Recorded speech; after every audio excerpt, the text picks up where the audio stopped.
I am Mariah Culhane. My mother immigrated from the Dominican Republic to New York. My name is Mariam. My parents are from Morocco, and I came here with them when I was almost 2 years old. Hi, I'm Nick D'Souza, born and raised in South Florida. My parents, not so much. My mom was born in Manhattan, and my dad was born and raised in India.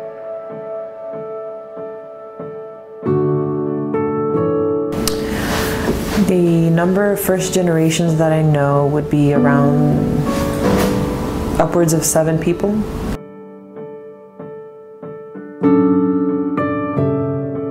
Definitely. All my life growing up, I really wanted to go to India and visit and just see the country because my sisters got to go with my parents before I was born, so like I just always wanted to go there as well. Last summer, there was a study abroad trip to go to India, which I seized the opportunity and went on.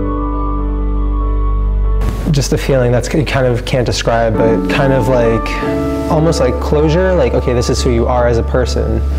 Tea was a really important part of my culture in my upbringing. In Moroccan culture, tea is very important. It's a sign of hospitality. It's a way to bring people together, and it's a part of everyday life. It's this feeling of not being able to belong solidly in a given community.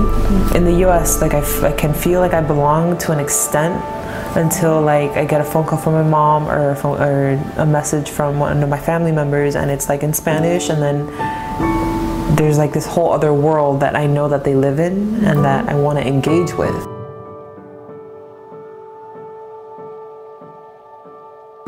Yeah, no, I never really felt that way. In fact, it was quite the opposite. I felt like I was able to grow up as an American kid, go to American school, have American friends of all different backgrounds, and listen to American music, but also still able to come home and eat the Indian food for dinner. Not every night, but still, just my mom wanted us to have that exposure to this is your culture, this is who you are. Sometimes I felt like I had to give up one thing for the other, whether I had to give up my culture for my friends or give up my friends for my culture. Did I ever feel like I had to choose a side? Depending on the situation I'm in, I'm asked to bring out a certain part or a certain way of thinking or reacting in a certain situation.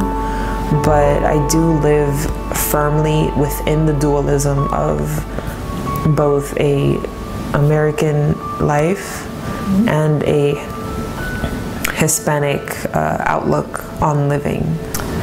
It was tough growing up in a bilingual household the way that it was set up for me, because my father decided not to learn Spanish, so he only speaks English, and my mother only speaks Spanish. Lo tomé como un regalo de Dios que me dio una oportunidad más en este país, porque tú llegaste y por alguna razón tú llegaste acá.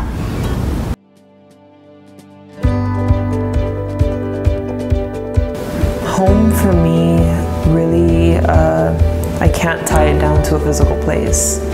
I can't say that home is America, and I can't say home is the Dominican Republic. Home is really where I define it myself, because I feel most centered and comfortable in being the person that I am. Well, people say that home is where the heart is, and I think that's very true. St. Pete is my home, obviously, because I've lived my whole life here. But Morocco is my home also because my family is there, and I have a lot of love for them, and I've, made really special memories with them. I feel like home is wherever you feel like you are with loved ones, and you feel like you can just really be yourself, and you have a peace of mind, you feel very tranquil, and I feel like home is truly like where the heart is.